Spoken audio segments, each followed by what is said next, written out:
Sometimes the people treated like background noise are carrying the very thing your heart has been dying to hear. The rain hit the windows of the Halston Grill like scattered coins from the dark Manhattan sky, while crystal chandeliers painted soft gold reflections across polished marble floors. And somewhere between the clinking wine glasses and the low hum of million-dollar conversations, Clara Whitmore quietly disappeared into the background again. Table 12 needs sparkling water. The hostess snapped without looking up from her tablet. And try not to slow down the VIP section tonight. Mr. Calloway hates delays. Clara nodded softly and adjusted the sleeve of her black uniform, where a small stain from earlier refused to disappear.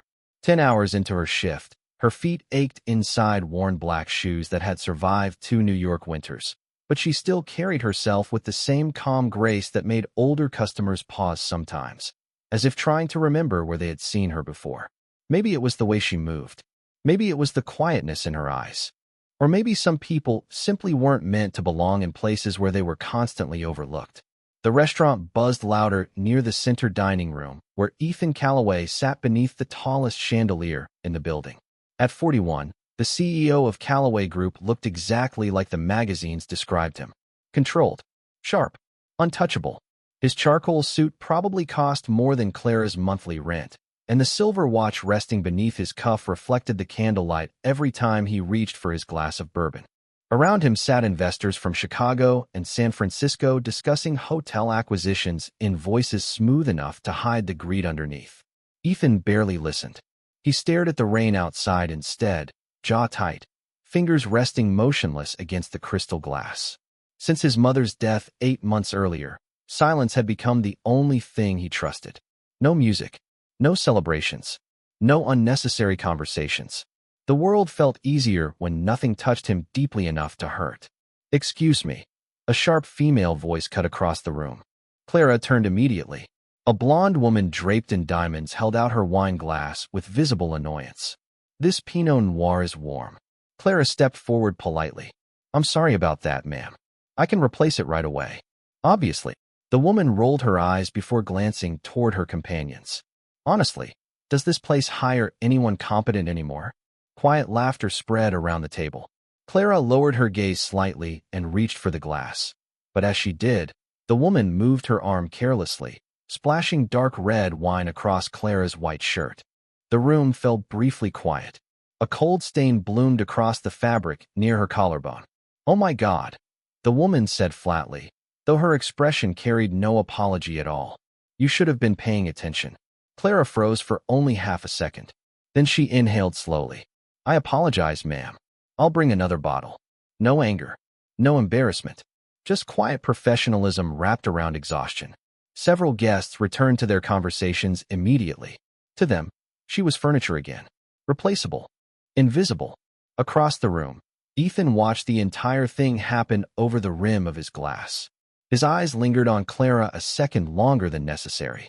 Most people would have cried, complained, reacted somehow, but she simply walked away toward the kitchen carrying the stained tray with steady hands. Something about that unsettled him more than drama would have. "You okay, Clara?" whispered another waitress near the service station. Clara offered a small smile. "I'm fine. That woman's awful. She's probably having a bad night." The other waitress blinked. "You're too nice." Clara didn't answer. She disappeared through the kitchen doors where the sounds of the dining room softened into muffled echoes beneath the hiss of stoves and rattling pans. The kitchen lights felt harsher after midnight. White, cold, honest. Clara placed the tray beside the sink and finally allowed herself one long breath. Her fingers trembled slightly as she dabbed the wine stain with a damp towel. "Long night?" asked Louise, one of the cooks. Clara smiled faintly. "Aren't they all?" Louise chuckled softly before returning to the grill. Outside, thunder rolled somewhere above the city. Most of the restaurant staff were too busy closing tabs and cleaning stations to notice Clara moving quietly toward the back storage hallway with a bucket of folded linens in her arms. She liked it there because it was the only corner of the building where the noise couldn't fully reach her. A small yellow light flickered above the shelves. Rain tapped softly against the narrow window beside the emergency exit. Clara set the linens down and leaned briefly against the wall, eyes closed. Then, almost without thinking, she began to hum. Softly at first, barely audible beneath the storm outside. A melody older than the city itself. Gentle, fragile, familiar. Upstairs, Ethan Calloway stood from the investor table halfway through a conversation about expansion contracts in Miami. Something had reached him through the noise. A voice. Not loud, not polished, but heartbreakingly warm. His hand tightened around the edge of the chair. The melody drifted faintly through the ventilation system like a memory refusing to stay buried. Ethan stopped breathing for a second, because somehow, impossibly, somewhere beneath the restaurant he had just heard the exact song his mother used to sing beside the piano late at night, when he was a little boy afraid of thunderstorms. Ethan Calloway stood motionless near the private dining balcony, while the voices of investors blurred into meaningless noise behind him. The melody drifting through the ventilation system did not belong inside a Manhattan restaurant at midnight. It belonged somewhere much older, somewhere warmer, somewhere he had spent the last 8 months trying desperately to forget. His mother used to sing that exact song during storms when he was a child sleeping in the enormous penthouse overlooking Central Park. Back then, thunder terrified him. He remembered standing barefoot outside her music room while rain slid down the giant windows behind her piano. Eleanor Calloway would smile softly without ever stopping the melody. Music makes fear smaller, she always told him. Ethan had not thought about those nights in years. Not until now. His glass sat untouched beside him as the final notes faded into silence below. Mr. Calloway, one of the investors asked carefully, "Are we still discussing the Miami acquisition?" Ethan blinked once, pulling himself back into the room. The men around the table watched him with cautious curiosity. They were used to seeing him calm under pressure. Calculated. Cold. Never distracted. "Reschedule the rest of the meeting," Ethan said quietly. "Tomorrow morning." The investors exchanged confused looks. "But the contracts need signatures tonight," another man protested. Ethan adjusted the cuff of his suit without looking at him. "Then they can wait until morning." His tone remained calm, but something in it ended the discussion immediately. Chairs shifted softly across marble floors as the meeting dissolved into awkward silence. Ethan barely noticed. His attention stayed fixed toward the lower level of the restaurant where the faint memory of that voice still lingered inside him like smoke after a fire. Downstairs, Clara Whitmore folded clean table linens beneath the dim hallway light while the storm outside deepened across Manhattan. The city sounded different after midnight. Less polished, more honest. Sirens echoed somewhere far away while rainwater rushed along crowded streets 20 floors below. Clara tied the last stack of linens carefully before brushing a loose strand of blonde hair behind her ear. Her voice had become quiet again, almost invisible, just like her. "There you are." Clara turned slightly as Sarah, another waitress, stepped into the hallway carrying 2 empty champagne buckets. "You disappeared for like 20 minutes, Sarah said. "I thought you finally quit." Clara smiled faintly. "Tempting." Sarah laughed softly before noticing the wine stain still faintly visible near Clara's collar. "You should have reported that customer earlier." "It was an accident." "No, it was not." Sarah leaned against the wall with a tired sigh. "Rich people become monsters after 10:30. Clara gave a small shrug. "Maybe they are just lonely." Sarah stared at her. "You always say things like that, and it freaks me out a little." Clara laughed under her breath for the first time all night. Soft, brief, genuine. Then footsteps echoed from somewhere beyond the hallway entrance. Slow, controlled, expensive shoes against polished tile. Sarah straightened immediately. "Oh my God," she whispered. Ethan Calloway appeared at the end of the corridor beneath the yellow ceiling light, his charcoal overcoat draped over one arm, while rain shimmered faintly across his shoulders from the balcony outside. He looked taller up close, more severe somehow, like someone carved entirely from restraint. Sarah nearly dropped one of the champagne buckets. "Mr. Calloway," she said quickly, "can we help you with something?" Ethan did not answer right away. His eyes moved past her and settled directly on Clara. For one strange second, the entire hallway felt suspended in silence. Clara noticed the exhaustion in his face before she noticed the wealth. The faint shadows beneath his eyes. The tension around his jaw. This was not a man sleeping peacefully at night. "Was that you singing?" Ethan finally asked. His voice sounded lower than she expected. Careful, almost uncertain. Sarah looked immediately at Clara. Clara hesitated. "I am sorry if it disturbed anyone." Disturbed. Ethan repeated quietly as though the word itself surprised him. Rain thundered softly outside the emergency exit door beside them. Somewhere deeper in the kitchen, dishes clattered into industrial sinks. But inside the hallway, the silence between them grew heavier. Ethan stepped closer. "Where did you learn that song?" Clara lowered her eyes briefly. "An older woman taught it to me years ago." "What woman?" Clara looked up again, slightly caught off guard by the sudden intensity in his voice. Ethan immediately softened his tone. "Sorry. He stopped himself. For the first time in years, he did not know how to explain what he was feeling. Sarah quietly glanced between them before mumbling something about unfinished side work and disappearing down the hallway, leaving Clara alone with the most powerful hotel executive in Manhattan. Ethan barely noticed her leave. "The way you sang it," he said more quietly now. "Most people only know the original version. But you sang the piano phrasing exactly the way my mother used to." Clara's expression shifted slightly. Not shock. Recognition. "Your mother played piano?" she asked softly. Ethan nodded once. "For almost 40 years." Clara looked toward the rain-covered window beside them. Her voice became gentler. "Then maybe we knew the same woman." Ethan frowned slightly. "What does that mean?" Clara hesitated, as though weighing something private inside herself. "About 4 years ago," she said slowly, "my mother was receiving treatment at St. Agnes Medical Center in Brooklyn. There was a woman who used to visit the oncology floor every Thursday night and play piano for the patients." Ethan felt his heartbeat slow. Clara continued quietly. "Most people there never knew her name, but she always played that song before she left." The hallway suddenly felt colder around him. Because deep down, before Clara even finished speaking, Ethan already knew exactly who she was talking about. For several long seconds, Ethan Calloway said nothing at all.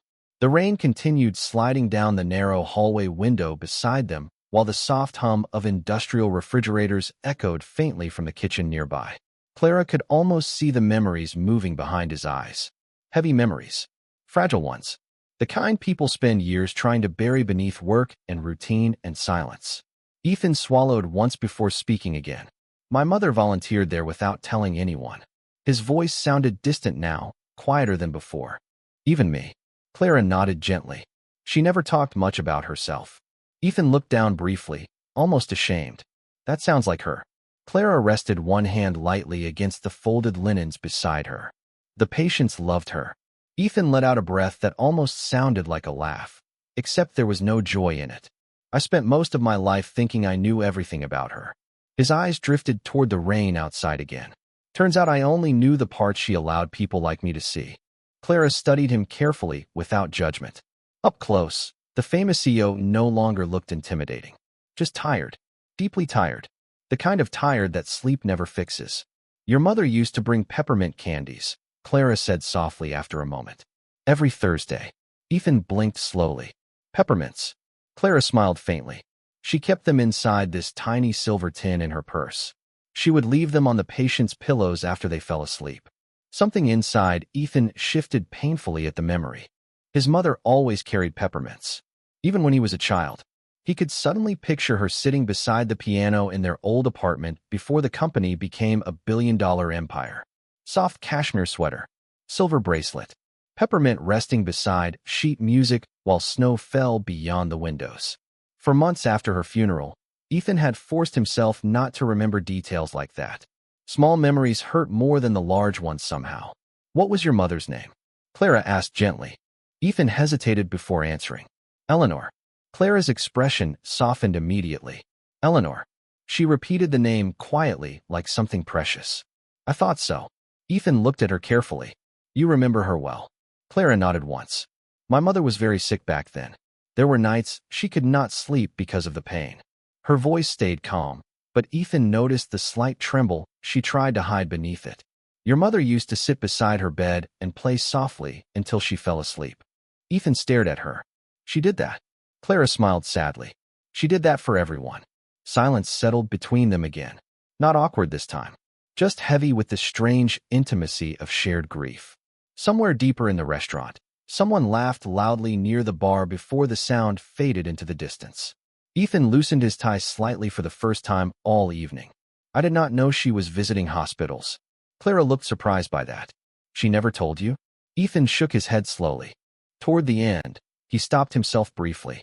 Even now, talking about his mother still felt like pressing against a bruise that never healed properly. Toward the end, we barely talked about personal things anymore. Clara lowered her eyes. Ethan continued quietly. Every conversation became about doctors, treatments, schedules, business calls I had to leave for. I kept thinking there would be more time later. The hallway suddenly felt smaller around him. Clara understood that kind of regret. Everyone who loses someone carries invisible conversations they never got to finish. She was proud of you, Clara said softly. Ethan gave a faint, humorless smile. You do not know that. Actually, Clara replied carefully, I think I do. Ethan frowned slightly. Clara reached into the pocket of her apron and pulled out something small wrapped carefully in tissue paper. Your mother gave this to me 3 years ago. Ethan stared as Clara slowly unfolded the paper, revealing an old silver guitar pick attached to a thin chain. The surface was scratched from age, but the engraved initials were still visible beneath the hallway light. E.C. Ethan felt his chest tighten instantly. That belonged to my father. Clara nodded. Your mother wore it every Thursday night. Ethan stared at the necklace as though it had crossed impossible distance to reach him. After my mother passed away, Clara continued softly, I kept meaning to return it somehow, but I never knew how to contact your family. Ethan looked up sharply. Why would she give that to you? Clara's fingers closed gently around the necklace before she answered. Because one night my mother was terrified she was dying. The storm outside deepened, thunder rolling faintly above Manhattan's skyline. Clara's voice remained quiet. Your mother stayed with her until almost 3 in the morning. She held her hand the entire night. Ethan looked away suddenly, jaw tightening. Clara continued carefully. Before leaving, Eleanor told me something I never forgot. Ethan forced himself to ask, what? Clara's eyes softened. She said that grief makes people disappear while they are still alive. Ethan felt those words land inside him with uncomfortable precision. Because that was exactly what had happened to him. Since Eleanor's death, he had not really been living at all. He had simply continued moving forward because stopping felt too dangerous. Clara gently held out the necklace toward him. I think this belongs with you now. Ethan stared at the silver chain resting in her palm. For a moment, neither of them moved. Then slowly, carefully, Ethan reached forward and took it from her hand. His fingers brushed hers only briefly, but Clara noticed how cold his hand felt despite the warmth of the kitchen nearby. Ethan looked down at the necklace resting against his palm, while rain whispered softly against the window beside them. And for the first time since his mother's funeral, the silence inside him no longer felt empty. It felt full of things he had spent too long trying not to feel. Clara watched Ethan Calloway stare at the silver necklace resting in his palm, as though he had just recovered a missing piece of his life from the bottom of the ocean. The hallway remained quiet except for the soft storm outside and the distant sound of kitchen staff closing down for the night. Neither of them seemed ready to break the silence yet. Ethan finally wrapped his fingers carefully around the chain before lifting his eyes back to Clara. Thank you, he said quietly. The words sounded unfamiliar coming from him, almost fragile from lack of use. Clara gave a small nod. Your mother helped a lot of people. Ethan looked down briefly again, apparently more than I realized. He slipped the necklace carefully into the inside pocket of his coat with the kind of caution usually reserved for priceless things. Then he looked at Clara more carefully than before, not as a waitress, not as part of the background noise of another expensive Manhattan night. Really looked at her. Her uniform was still stained faintly from wine near the collar. Her hands looked tired from hours of carrying trays and polishing glasses. But there was something deeply composed about her, something untouched by the cruelty that had surrounded her all evening. Ethan found himself wondering how many times life had underestimated her before tonight. What happened to your mother? He asked softly. Clara hesitated for a moment before answering. Cancer. Ethan lowered his gaze immediately. I am sorry. Clara leaned lightly against the shelf beside her. She passed away 2 years ago. Ethan nodded once. My mother died in March. Clara looked at him carefully. That is not a long time ago. Ethan let out a quiet breath through his nose. Feels like another lifetime already. The honesty surprised even him. He did not usually speak this openly with anyone, especially not strangers. But something about Clara's presence made pretending feel exhausting. Clara glanced toward the rain-covered window. Grief changes time. Ethan looked at her. Clara continued softly. Some days feel endless. Others disappear before you even notice them. Ethan studied her expression for a second, realizing she understood exactly what he had spent months failing to explain to everyone around him. Board members told him to focus on work. Friends invited him to expensive dinners, hoping distraction would fix everything. Therapists asked him to describe his feelings in clean clinical language. But grief was not clean. It was strange and quiet and exhausting. And somehow this waitress standing beside folded linens understood that better than anyone had in months. "You knew my mother longer than I realized," Ethan said after a moment. Clara nodded faintly. "She used to stay after the music sessions ended." Ethan frowned slightly. "Stay." Clara smiled softly at the memory. "The nurses would leave coffee in paper cups for both of us." Her eyes grew distant now, warmed by memory instead of sadness. "Sometimes we sat in the hallway near the oncology wing until almost sunrise talking about books and old songs and places we wanted to visit someday." Ethan blinked slowly. "She never mentioned any of this. I do not think she wanted credit for it." Ethan gave a quiet, humorless laugh. "That sounds exactly like her." Clara noticed the tension slowly easing from his shoulders now, little by little, like ice beginning to crack beneath sunlight. For the first time since approaching her, Ethan no longer looked like a powerful man controlling every room around him. He simply looked like someone missing his mother. A voice suddenly interrupted from the end of the hallway. "Mr. Calloway?" Both of them turned. A tall man in a navy overcoat stood near the kitchen entrance holding a phone in one hand. Ethan's assistant, Daniel Brooks. His expression shifted briefly with surprise upon seeing Ethan standing alone beside a waitress. "The car is waiting downstairs," Daniel said carefully. Ethan glanced toward him but did not immediately move. "Give me 5 minutes." Daniel nodded quickly, though confusion remained written across his face before he disappeared again. Clara noticed it immediately. The way employees around Ethan carried permanent tension in their posture, like people constantly afraid of disappointing him. Ethan rubbed one hand slowly across his jaw before looking back at Clara. "I should go." Clara nodded politely. "You probably have a busy morning." Ethan almost smiled. "I always do." But this time the words sounded emptier than usual. He looked around the quiet hallway once more before speaking again. "Do you sing professionally?" Clara blinked slightly at the unexpected question. "No, you should." Clara smiled faintly. "I used to study music years ago." Ethan waited. Clara hesitated briefly before continuing. "Juilliard accepted me when I was 21. Ethan looked genuinely surprised. "Juilliard?" Clara nodded once. "I left after my mother became sick." Ethan stared at her quietly for a second. Manhattan was filled with ambitious people chasing attention loud enough to make themselves impossible to ignore. Yet somehow this woman had buried an extraordinary life beneath a waitress uniform without bitterness. "You gave it up for her," Ethan said softly. Clara's expression remained calm. "She would have done the same for me." Ethan looked away toward the rain outside again. Somewhere deep inside him, something uncomfortable shifted. Because for years he had prioritized board meetings over dinners with his mother, business flights over hospital visits, deadlines over time. He had always promised himself there would be more chances later, more holidays, more conversations, more ordinary moments. But grief had a cruel way of teaching people how expensive delayed love becomes. Clara gently picked up the folded stack of linens beside her. "You should get home before the storm gets worse." Ethan looked back at her slowly. Then, after a pause, he reached into the pocket of his coat and pulled out a simple black business card. No gold lettering, no flashy title, just his direct number printed beneath his name. He held it out carefully toward her. "If you ever decide to sing again," he said quietly, "call me first." Clara stared at the card for a second before taking it gently from his hand. Ethan nodded once more before turning toward the hallway exit. But just before disappearing around the corner, he stopped briefly without facing her. "My mother would have liked you," he said softly. Then he walked away while rain continued falling across Manhattan, leaving Clara alone beneath the yellow hallway light, holding the business card of a man who suddenly no longer felt untouchable at all. The storm finally weakened sometime after 2 in the morning, leaving Manhattan covered in silver reflections and quiet streets shimmering beneath traffic lights.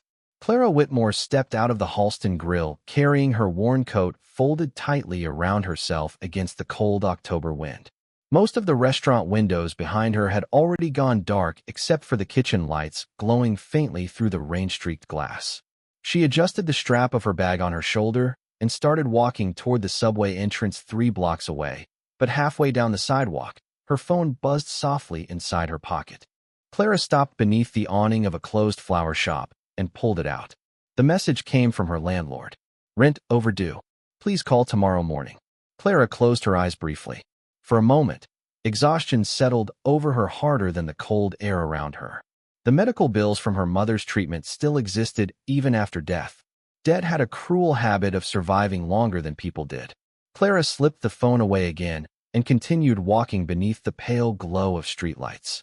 Somewhere high above the city, thunder faded farther into the distance. Back inside a Blacktown car parked along Madison Avenue, Ethan Calloway sat alone in silence while Manhattan drifted past the tinted windows beside him. Daniel Brooks sat across from him reviewing schedules on a tablet, though he had noticed almost immediately that something about Ethan felt different tonight. Quieter than usual, but not in the cold, detached way everyone at Calloway Group had learned to fear. This silence felt thoughtful. Heavy. "Tomorrow starts at 7:30, Daniel said carefully. "Conference call with the London investors, then the board meeting at 10. Ethan nodded absently without looking up. His fingers rested against the silver necklace still hidden inside his coat pocket. Daniel hesitated before speaking again. "Should I reschedule dinner with the Prescott Group tomorrow night?" Ethan stared out at the city lights sliding across the wet windows. "What dinner?" Daniel blinked. "The charity gala." Ethan let out a faint breath. "Right." For a second, he almost laughed at himself. Entire weeks had started blending together since Eleanor's funeral. Meetings, contracts, flights, expensive restaurants where nobody actually tasted the food. He had built an empire large enough to occupy every minute of his life. Yet somehow all it took was one quiet song from a waitress standing beside folded linens to crack something open inside him again. "Actually," Ethan said suddenly, "clear tomorrow evening." Daniel looked surprised. Completely. Daniel lowered the tablet slowly. "Are you feeling all right?" Ethan glanced toward him with the faintest hint of dry amusement. "You have worked for me 8 years, and that is the first personal question you have ever asked." Daniel looked mildly embarrassed. "You do not usually invite personal questions." Ethan looked away again. "Fair point." The car continued through the rain-slicked streets while silence settled once more between them. But this time Ethan did not rush to fill it with business. Back in Brooklyn, Clara climbed the narrow stairs toward her small apartment above a laundromat where the smell of detergent permanently drifted through the hallways. The building heater rattled unevenly as she unlocked her door. Inside, the apartment looked exactly as she left it that morning. Small kitchen, old piano near the window, stacks of unpaid bills beside a lamp with a flickering bulb. Clara placed her bag down quietly and stood still for a moment inside the silence. Then her eyes drifted toward the black business card Ethan had given her earlier. She pulled it carefully from her coat pocket and stared at it beneath the dim kitchen light. Ethan Calloway. Direct line. No assistant. No corporate office number. Just him. Clara frowned slightly, unsure what unsettled her more. The fact that he gave it to her at all, or the fact that she had not thrown it away yet. She set the card carefully beside the piano before removing her shoes with a tired sigh. Her mother used to call the apartment small but honest. Clara smiled faintly at the memory. Even during chemotherapy, her mother somehow found ways to make difficult things sound beautiful. Clara moved toward the old, upright piano near the window and gently lifted the cover from the keys. The instrument was slightly out of tune now, but still warm with memory. Eleanor Calloway used to sit beside this very piano after hospital visits, sharing stories about Paris and Vienna and old jazz clubs in Chicago where music once lasted until sunrise. Clara rested her fingers lightly against the keys without playing yet. Then slowly, quietly, she began the same melody again. Soft notes drifted through the tiny apartment while rainwater tapped against the windows. This time she allowed herself to sing fully. Not for customers. Not hidden in some restaurant hallway. Just for herself. Across the city, Ethan stepped into the enormous penthouse overlooking Central Park, where darkness waited silently behind floor-to-ceiling windows. The apartment felt colder without his mother's piano downstairs. He loosened his tie slowly while the house remained painfully quiet around him. Then, Almost unconsciously, he walked toward the music room he had not entered since Eleanor's death. The door creaked softly as he pushed it open. Dust covered the black Steinway piano beneath dim moonlight spilling through the windows. Ethan stood motionless at the doorway for several seconds. Then his eyes landed on a single sheet of music still resting exactly where his mother left it 8 months ago. Moon River. His throat tightened instantly. Slowly, Ethan crossed the room and sat down at the piano bench for the first time in years. His fingers hovered uncertainly above the keys. Then he pressed a single note into the silence.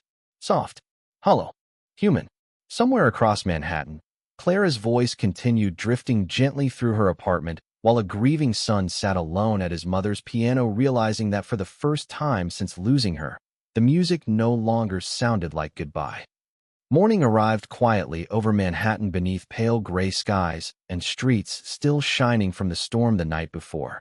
Clara Whitmore stood behind the counter at the Halston Grill, tying the strings of her black apron, while the smell of fresh coffee drifted through the nearly empty restaurant.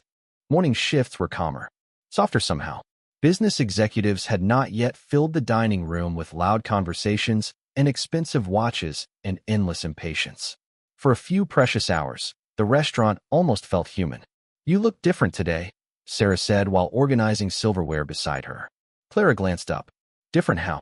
Sarah squinted suspiciously. "Less tired." Clara smiled faintly. "Maybe I finally slept." Sarah leaned closer dramatically. "Or maybe mysterious billionaire men are emotionally healing you through eye contact." Clara laughed quietly under her breath before shaking her head. "You watch too many movies." "I work double shifts in Manhattan. Delusion is free therapy."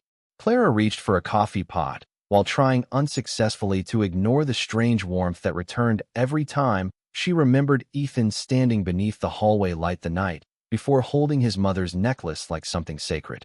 She barely knew the man, yet something about his grief had stayed with her long after she fell asleep beside the piano. Table 4 just sat down. The hostess called. Clara grabbed 2 menus automatically and walked toward the front dining section. "Good morning," she began softly before stopping mid-step.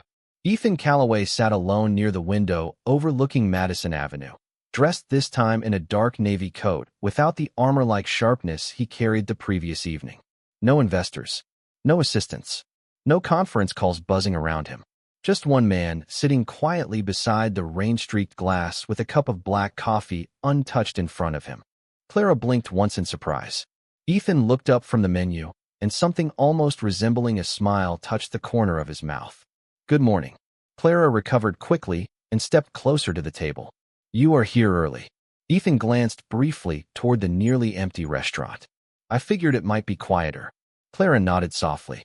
"That is usually why people avoid mornings in Manhattan." Ethan looked at her for a second longer than necessary. Even in daylight, she carried the same calmness he noticed the night before.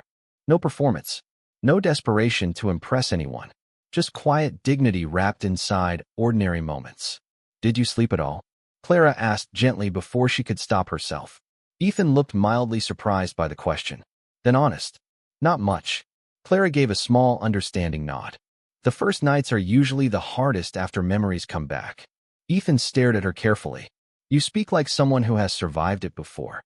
Clara lowered her eyes briefly while setting down the menus. "I have." Silence settled softly between them before Ethan finally glanced toward the piano positioned near the far corner of the restaurant lounge. It sat mostly untouched except during holiday events when hired musicians played forgettable background jazz for wealthy customers pretending to listen. "Do you ever play there?" Ethan asked. Clara followed his gaze. "Not here." "Why not?" Clara gave a faint smile. "People do not come here to hear someone like me sing." Ethan frowned slightly. "Someone like you?" Clara adjusted the sleeve of her apron calmly. "A waitress." Ethan leaned back slowly in his chair. "You really believe that?" Clara looked toward the large windows where taxis splashed through wet streets outside. "I think people hear what they expect to hear." Ethan studied her expression carefully. The sadness inside her voice was too practiced to be accidental. Before he could answer, the restaurant manager suddenly appeared near the table with immediate panic hidden beneath an exaggerated smile. "Mr. Calloway." Martin Green nearly straightened his tie while speaking. "I had no idea you would be joining us this morning." Ethan looked up calmly. I wanted breakfast. Of course. Absolutely. Martin glanced quickly toward Clara as though silently warning her not to make mistakes in front of one of the wealthiest clients in Manhattan. Clara, make sure Mr. Calloway receives our best service. Clara nodded politely. I always do. Martin forced a tight smile before disappearing toward the kitchen again. Ethan watched the interaction quietly. The immediate nervousness. The subtle hierarchy. The way people became smaller around power. Does he always talk to you like that? Ethan asked once Martin walked away. Clara looked confused. Like what? Like you are one mistake away from being replaced. Clara hesitated before answering carefully. Restaurants move fast. Managers get stressed. Ethan looked unconvinced. Clara changed the subject gently. What can I get you this morning? Ethan glanced at the menu but barely seemed interested in reading it. What would you order? Clara smiled faintly. That depends. On what? Whether you want honesty or expensive presentation. Ethan actually laughed softly this time. A real laugh. Brief, but genuine enough that Clara noticed immediately how much younger it made him look. Honesty, he said. Clara pointed toward the kitchen. Blueberry pancakes. Extra butter. The chef used to own a diner in Vermont before moving to New York. Ethan nodded once. Then I trust your judgment. Clara wrote the order down while Ethan watched her quietly. There was grace even in the small movements. The way she held the pen. The way she listened fully before responding. He suddenly realized how rare that had become in his world. Most conversations around him existed only to impress or negotiate or gain something. But Clara spoke like someone still connected to ordinary humanity. Clara. She looked up. Ethan hesitated briefly before speaking again. Would you sing for me sometime? The question landed softly between them. Not flirtation. Not performance. Something gentler than that. Clara stared at him for a moment, surprised by the sincerity in his voice. Then slowly, almost sadly, she smiled. I do not think you understand what happens when people hear me sing. Ethan frowned slightly. What does that mean? Clara looked down at the order pad in her hands. People remember things they were trying very hard to forget. Clara's words lingered between them long after the sounds of the restaurant returned around them. Coffee cups clinked softly against saucers nearby, while morning sunlight struggled through the gray clouds hanging over Manhattan. Ethan Calloway sat very still beside the window, studying her face with quiet concentration. Maybe remembering is not always a bad thing, he said softly. Clara looked at him for a moment before lowering her eyes toward the coffee pot in her hands. That depends on the memory. Ethan noticed the shadow that crossed her expression almost immediately. Not dramatic. Not obvious. Just enough to reveal old pain carefully hidden beneath calmness. Before he could respond, the kitchen bell rang sharply behind her. Clara glanced toward it automatically. Your pancakes are ready. Ethan nodded once as she disappeared toward the kitchen. But even after she walked away, he could not stop thinking about what she said. People remember things they were trying very hard to forget. For months, Ethan had done exactly that. Buried himself beneath meetings and acquisitions and endless work because slowing down meant hearing his mother's voice in every quiet room. Yet somehow Clara's singing had not destroyed him the way he feared memory would. It had done the opposite. It reminded him that grief and love had once existed together before he turned grief into isolation. Here you go. Clara returned carrying a white plate stacked with blueberry pancakes dusted lightly with powdered sugar beside melting butter and warm maple syrup. Ethan looked down at the food with mild surprise. This actually smells incredible. Clara smiled faintly. Vermont diner recipes survive everything. Ethan picked up his fork slowly. Including Manhattan? Barely. He took one bite and paused immediately. Clara watched him carefully. Ethan nodded once in approval. You were right. Clara folded her hands lightly behind her back. I usually am about breakfast food. Ethan looked up at her again. You joke more than I expected. Clara tilted her head slightly. You expected someone sadder? Ethan almost answered too honestly. Yes, because grief usually leaves visible damage behind. But Clara carried hers differently. Quietly. Gracefully. Like someone who had learned how to survive pain without turning it into bitterness. I expected someone harder to talk to, he admitted instead. Clara gave a small, thoughtful nod. Most people stop listening after they decide who you are. Ethan leaned back slowly. And who did you decide I was? Clara hesitated for half a second. A man who forgot how to rest. The answer landed with uncomfortable precision. Ethan let out a quiet breath that almost sounded like surrender. That obvious? Only to people who recognize it. Their eyes held for a second longer than either expected before a loud voice suddenly interrupted from across the dining room. Clara. Martin Green marched quickly toward the table, holding a reservation tablet tightly against his chest. His smile looked strained again. Can I speak with you in the kitchen for a moment? Clara straightened immediately. Of course. Ethan noticed the immediate tension returning to her shoulders as she followed the manager away from the dining room. Something about it bothered him more than it should have. Near the kitchen entrance, Martin lowered his voice sharply. What exactly are you doing? Clara blinked in confusion. Serving breakfast. Do not get clever with me. Martin glanced nervously toward Ethan's table before continuing. Do you realize who that man is? Clara remained calm. Yes. Then maybe stop treating him like he is your therapist at a coffee shop in Brooklyn. Clara's expression tightened slightly. He asked me questions. Martin rubbed one hand anxiously across his forehead. Clients like Ethan Calloway do not come here for emotional conversations. They come for service. Clara stayed quiet. Martin lowered his voice further. If he complains about anything, corporate will destroy this place. Clara looked toward the dining room, where Ethan sat quietly near the window. I do not think he is going to complain. Martin sighed heavily. Just keep things professional. Clara nodded softly, even though something about the conversation left a dull ache in her chest. Not anger, just disappointment. The familiar reminder that some people only valued others based on status. She returned slowly toward Ethan's table, carrying a fresh cup of coffee. Ethan noticed her expression immediately. Everything okay? Clara forced a small smile. Managers worry professionally. It is part of their personality. Ethan frowned slightly. Did he say something to you? Clara poured coffee carefully into his cup. Nothing important. Ethan watched her quietly for a moment before speaking again. You know, my mother hated places where people treated staff differently from guests. Clara glanced at him with mild surprise. Ethan stirred the coffee absently. She used to say the real character of a room reveals itself in how it treats the people carrying the trays instead of the people holding the money. Clara smiled softly at that. She sounds wise. Ethan nodded once. She usually was. Silence settled comfortably between them for another moment before Ethan reached into the inside pocket of his coat and carefully removed something folded. A letter. Old. Slightly worn around the edges. Clara looked down at it curiously.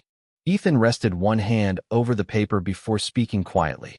After my mother died, I found this in her piano bench. Clara looked back at him. What is it? Ethan's expression softened in a way she had never seen before.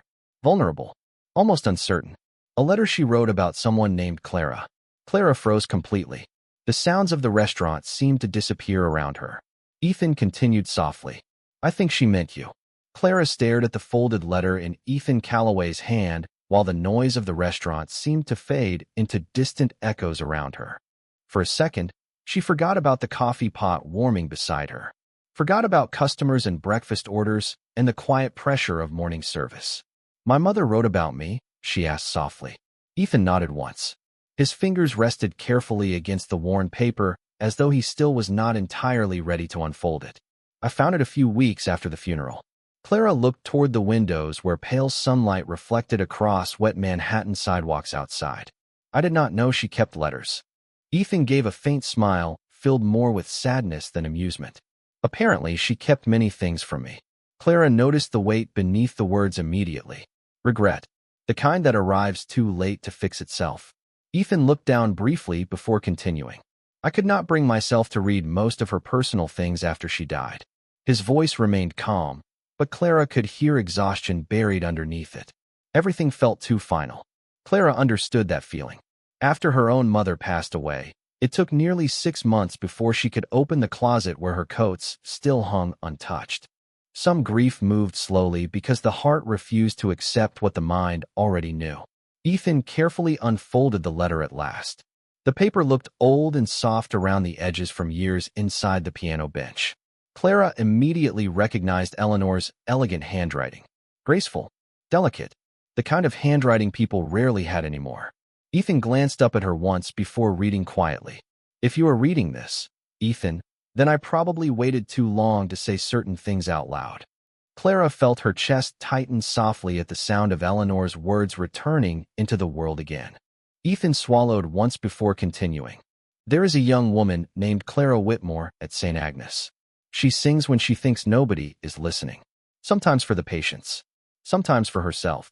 Clara lowered her eyes immediately, overwhelmed by the familiarity of Eleanor's voice hidden between the lines.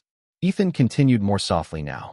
She reminds me that kindness still exists quietly in this world, even when people like us become too busy to notice it. The restaurant around them continued moving normally, while something invisible shifted inside both of them. Waitresses crossed the dining room, carrying coffee refills. Dishes clattered gently from the kitchen. A businessman laughed too loudly near the front entrance. Yet somehow the space around Ethan and Clara felt entirely separate from all of it now. Ethan looked up from the page briefly before continuing. You spend so much time building things, Ethan. Hotels, companies, reputation. But I hope someday you build a life gentle enough that music can still enter it. Clara felt tears threatening behind her eyes, but kept her expression composed. Ethan stared down at the final paragraph for several seconds before reading it quietly. And if you ever meet Clara Whitmore, listen carefully when she sings. Some people carry peace inside their voices. She is one of them. Silence followed immediately afterward. Ethan lowered the letter slowly while Clara looked away toward the rain-streaked windows, blinking carefully against the emotion rising unexpectedly inside her chest. I did not know she wrote that, Clara whispered. Ethan folded the letter gently again. Neither did I. Clara pressed one hand lightly against the edge of the table to steady herself. Hearing Eleanor's words again felt almost like hearing her voice itself drifting back through time. Warm, wise, quietly observant. Ethan watched Clara carefully. You mattered to her.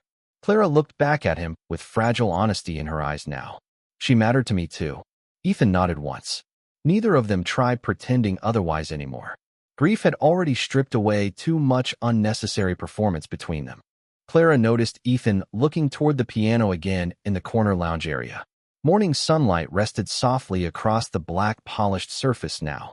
What are you thinking? She asked gently. Ethan hesitated before answering. That she was right.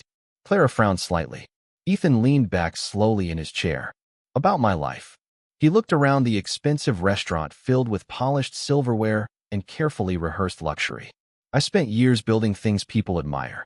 His voice softened further. But somewhere along the way, I built a life where nobody sings anymore. Clara said nothing at first. Sometimes the saddest confessions arrive quietly. Ethan let out a slow breath. After my father died, work became easier than emotion. Clara listened carefully while he continued. Then after my mother got sick, I convinced myself I was staying strong by focusing on business. He looked down at his coffee. But really, I was just avoiding pain. Clara understood that too well. People survive however they can, she said softly. Ethan looked at her. Did you survive? Clara hesitated. The question settled deeper than he probably realized. Finally, she answered honestly. Some days better than others. Ethan nodded slowly as though he respected the truth in that answer more than false optimism. Then his eyes drifted again toward the piano in the lounge corner. Play something for me. Clara blinked softly. Here. Ethan gave a faint shrug. Nobody is listening. Clara almost smiled at the irony of that sentence. Around them, wealthy guests continued eating breakfast while servers moved quickly between tables. Nobody noticed the quiet emotional earthquake unfolding near the windows. Clara looked toward the piano again. I have not played in public since my mother died. Ethan's expression softened immediately. Then maybe this is not public. Clara studied him carefully for a moment. The cold, untouchable CEO the newspapers worshipped no longer seemed present at all. In his place sat a grieving son holding an old letter from his mother while asking a waitress to bring music back into a room that had forgotten how to feel. Slowly, almost nervously, Clara placed the coffee pot down. Then she walked toward the piano. The restaurant did not notice Clara Whitmore crossing the dining room toward the piano at first. Morning conversations continued softly beneath the clink of coffee cups and silverware, while sunlight slowly brightened the windows facing Madison Avenue. A businessman near the front entrance laughed at something on his phone. Two tourists studied the brunch menu beside the bar. Life continued normally. Yet Ethan Calloway watched Clara move toward the piano with the same quiet attention people reserve for moments they somehow know will matter later. Clara stopped beside the black piano bench for several seconds without sitting down. Her fingertips brushed lightly across the polished surface as though greeting an old friend she had not spoken to in years. The instrument reflected soft morning light beneath her tired eyes. "You do not have to," Ethan said gently from across the room. Clara looked toward him briefly. "I know." Then slowly she sat down. The restaurant remained unaware for another moment. A waitress carried orange juice toward table 7. Martin Green argued quietly with a supplier near the kitchen doors. Nobody expected anything extraordinary from the woman in the black apron sitting beside the piano. That was the strange thing about invisible people. The world rarely noticed them until they gave it a reason to stop moving. Clara rested her fingers against the keys carefully. The first note arrived softly. Warm, delicate, honest. Several nearby conversations immediately quieted without people fully understanding why. Ethan felt the sound settle into the room, like light entering somewhere long abandoned. Clara closed her eyes briefly before beginning to sing. Her voice was not loud. It did not demand attention. It simply filled the space naturally, the way sunlight fills empty windows at dawn. Every word carried softness, shaped by grief and kindness and survival. Ethan sat completely still beside the window while memory rose around him almost painfully. His mother standing barefoot beside the piano during thunderstorms. Her laughter drifting through the penthouse kitchen on Christmas mornings. Her hand squeezing his shoulder after his father died. The sound of her voice saying his name when he was too young to understand how temporary ordinary moments really were. Across the dining room, people slowly stopped eating. Forks rested quietly against plates. Even Martin Green fell silent near the kitchen entrance, staring toward Clara with stunned confusion. The woman everybody treated like background noise had somehow transformed the entire restaurant without raising her voice once. Clara continued singing gently while morning sunlight rested across the piano keys beneath her hands. Ethan noticed something then that struck him harder than the music itself. Clara was not singing to impress anyone. There was no performance in it. No desperation for approval. She sang the way some people pray. Quietly. Honestly. Like she had learned music was something meant to heal instead of conquer. Sarah stood frozen beside the coffee station, whispering softly to herself. "Oh my God." One of the older customers near the front window slowly removed his glasses to wipe his eyes. Even the kitchen staff had begun gathering silently near the swinging doors just to listen. Ethan looked around the restaurant with growing realization. For years he had spent millions designing luxury spaces meant to impress people. Marble floors, imported chandeliers, rare wines. But none of it had ever changed a room the way one woman with a tired apron and a wounded heart just had. Clara's final note lingered softly in the air before fading into complete silence. Nobody moved for almost 3 full seconds. Then quietly, gently, someone began clapping near the back corner of the restaurant. Another joint. Then another. Soon the entire dining room filled with applause warm enough to feel human instead of performative. Clara opened her eyes slowly, startled by the reaction. She immediately looked down, almost embarrassed by the attention. Ethan stood up first. Not dramatically. Not for show. He simply rose from his chair beside the window and applauded with the kind of sincerity people cannot fake. Clara looked toward him across the room. Ethan's eyes looked brighter now somehow. Softer. Alive in a way they had not been the first night she saw him sitting beneath crystal chandeliers, pretending grief could not reach him. Martin Green hurried toward the piano, looking visibly overwhelmed. "Clara," he said breathlessly. "I had no idea you could." He stopped himself, realizing halfway through the sentence how insulting the words actually sounded. Clara gave him a small polite smile anyway. "It is okay." Martin looked around at the silent restaurant filled with emotional customers. "No, it is not okay." His voice softened with embarrassment. "I think maybe we forgot who you were." Clara looked down briefly at the piano keys. Most people did. Ethan walked slowly across the dining room toward her while the applause gradually faded around them. Then, in front of employees and customers and everyone who once overlooked her, Ethan Calloway spoke quietly enough that the room had to lean into silence to hear him. "I owe you an apology." Clara blinked softly in surprise. Ethan glanced briefly toward the table where the wine had been spilled on her the previous night. "I saw someone humiliate you yesterday." His voice remained calm but steady, and I did nothing. The restaurant grew completely silent again. Ethan looked directly at her now. I spent years becoming successful enough that people listened every time I entered a room. His eyes lowered briefly before returning to hers. But success means nothing if you stay silent when someone's dignity is being taken away right in front of you. Clara stared at him quietly, stunned by the honesty in his voice. Ethan let out a slow breath. My mother would have spoken up. The sadness beneath that sentence touched the entire room. Clara's eyes softened immediately. You are speaking now. Ethan looked at her for a second before giving the faintest smile. Not polished, not corporate, human, real. Then slowly, quietly, Clara smiled back. Outside, morning sunlight finally broke through the gray Manhattan clouds while inside the Halston Grill, people returned silently to their coffee, and conversations somehow changed by a song they would remember long after breakfast ended. And near the piano beneath the soft golden light, a waitress once treated like nobody reminded an entire room that some voices do not need power to change people. They only need truth.